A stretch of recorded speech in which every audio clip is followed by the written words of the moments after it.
Hello बच्चों, मैं सरोज बाला आप सभी का हिंदी पाठशाला में स्वागत करती हूँ। बच्चों, आज मैं प्रेमगन की छाया स्मृति नामक पाठ का सारांश समझाऊंगी और इसके लेखक रामचंद्र शुक्ल की संक्षिप्त जीवन परिचय के बारे में भी बताऊंगी।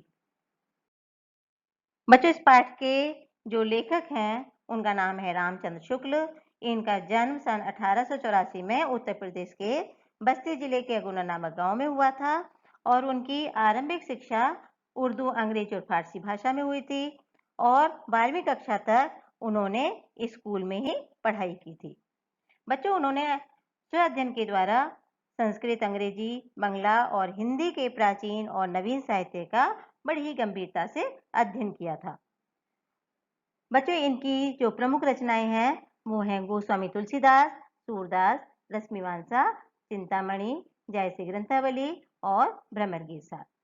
बच्चों, किसी भी लेखक और कवि के बारे में अगर विस्तृत रूप से आपको जानना है तो इसके लिए मेरी एक दूसरी वीडियो है, आप प्लीज उसे देखिएगा। बच्चों, आज मैं आपको प्रेमघन की छाया स्मृति नामक पाठ का सारांश समझाती हूँ। बच्चों, ये पाठ एक संस्मरणात्मक निबंध है और इसे रामचंद्र शुक्ल जी ने लिखा है। बच्चों, संस्मरण निबंध वे लेख होते हैं जो स्मृति या याद के आधार पर किसी विषय या किसी व्यक्ति विशेष पर लिखे जाते हैं। इस निबंध में लेखक ने हिंदी भाषा और साहित्य के प्रति अपने प्रारंभिक दृष्टिकोण का बड़ा ही रोचक वर्णन किया है। लेखक ने बताया है कि उनका घरेलू परिवेश साहित्यिक व धार्मिक था। उनके पिता फारसी के अच्छे ज्ञाता थे और पुरानी कविताओं के प्रेमी भी थे। उनके पिता अक्सर रात के समय घर के लोगों को एकत्र कर रामचरितमानस और रामचंद्रिका को बहुत ही रोचक ढंग से सुनाया करते थे।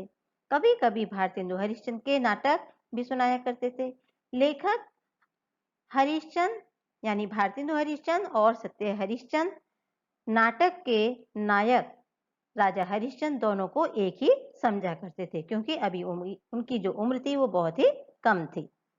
जब लेखक छोटे बच्चे थे तो उनके पिता का स्थानांतरण मिर्जापुर हो गया और वहां जाकर उन्हें ये बात ज्ञात हुई कि हरिश्चंद्र के मित्र उपाध्याय बद्रीनाथ चौधरी यहीं पर रहते हैं।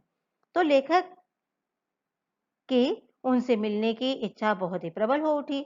उनके बारे में लेखक ने अपने मित्रों से पूछा कि क्या कोई उनका घर जानता है। तो उनके मित्रों ने कहा, हाँ, हम उनका घर जानते हैं। फिर क्या था बच्चों, वो अपने मित्रों के साथ प्रेमघन के मकान तक पहुंच गए। मकान का बरामदा वीरान था, अर्थात सूना पड़ा था। ऊपर का बरामदा लताओं से घिरा हुआ था। लताओं से ढके बरामदे में बीच बीच का स्थान खाली भी था। कुछ ही समय में ऊपर बरामदे में लताओं के बीच एक छिपी हुई मूर्ति दिखाई दी। ये पता है कौन थे बच्चों? ये भारतेंदु जी के मित्र थे। उनके कंधों पर बाल बिखरे हुए थे।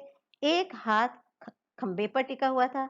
कुछ ही देर में वह मूर्ति गायब हो गई, लेकिन लेखक की आंखों में उनकी मूर्ति बस गई और यही उनसे पहली मुलाकात थी। लेखक ने बताया कि उनके घर में भारत जीवन प्रेस की पुस्तकें आती थीं, लेकिन उनके पिता उन्हें पढ़ने से रोका करते थे कि कहीं बालक विद्यालय की पुस्तकें पढ़ना न छोड़ दे। लेकिन लेखक जैसे जैसे बड़े होते चले गए, उनकी रुचि हिंदी के नूतन साहित्य की ओर बढ़ती चली गई। लेखक के घर के पास पंडित केदारनाथ जी रहते थे और उन्होंने एक पुस्तकालय खोला हुआ था। तो लेखक प्रतिदिन वहीं से पुस्तक लाया करते और उनको पढ़ा करते। एक बार लेखक को पंडित केदारनाथ पाठक के साथ बारात में काशी जाने का अवसर प्राप्त हुआ। पंडित केदारनाथ ने बताया कि ये भारतेंदु हरिश्चंद्र जी का घर है। तो वे उनके मकान को बड़े ही अभिलाषा और आश्चर्य से देखते रहे। काफी देर तक उनके घर को देखते रहे। केदारनाथ जी उनकी इस भावुकता को देखकर बहुत ही प्रसन्न हुए। 16 वर्ष की आयु तक लेखक को अपने ही जैसे उम्र के हिंदी प्रेमियों की मंडली मिल गई थी। कहने का मतलब है बच्चों कि अभी उनकी उम्र केवल 16 साल की थी, लेकिन उनका जो ग्रुप था उसमें सारे लेखक बच्चे थे, यानी वो बच्चे सब लिखने का कार्य करते थे।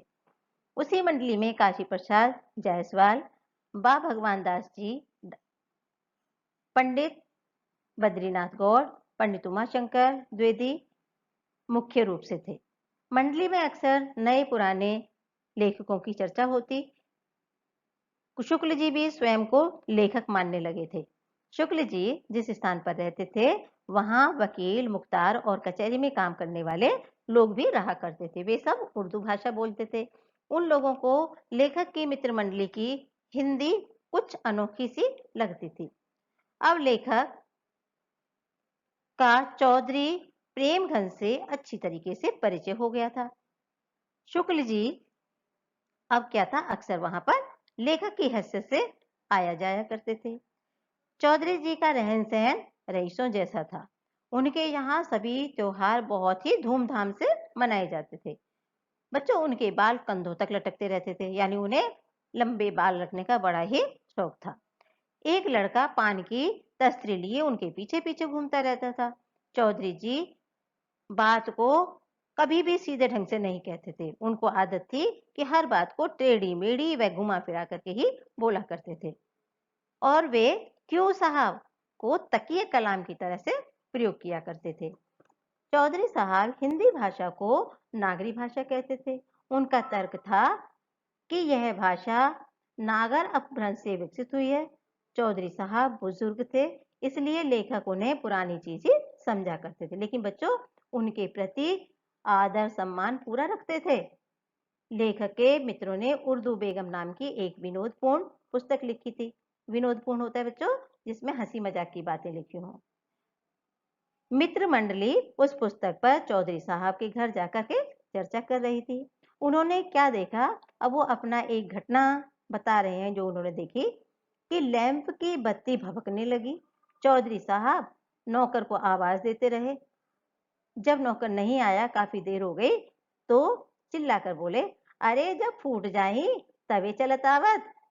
चिमनी टूट गई, लेकिन चौधरी साहब ने अपने हाथ से लैंप बंद नहीं किया। बच्चों, इससे क्या पता चलता है कि वे सारा काम नौकर चाकरों से ही करवाया करते थे और स्वयं कुछ भी नहीं करते थे। तो बच्चों, ये था इनका सारांश। और बच्चों, इसके जो प्रश्न उत्तर हैं वो मैं आपको अगली वीडियो में आपको बताऊंगी। बच्चों, इस वीडियो से संबंधित किसी भी प्रकार की कोई शंका हो अथवा प्रश्न हो तो आप सरोज हिंदी पाठशाला @gmail.com के द्वारा संपर्क कर सकते हैं या कमेंट्स बॉक्स में कमेंट कर सकते हैं। बच्चों, आपको मेरी वीडियो पसंद आई हो तो इसे लाइक कीजिए, अधिक से अधिक शेयर कीजिए और मेरे चैनल को सब्सक्राइब करना ना भूलिएगा। करंट अपडेट पाने के लिए आई बेल को भी अवश्य दबाइए। धन्यवाद।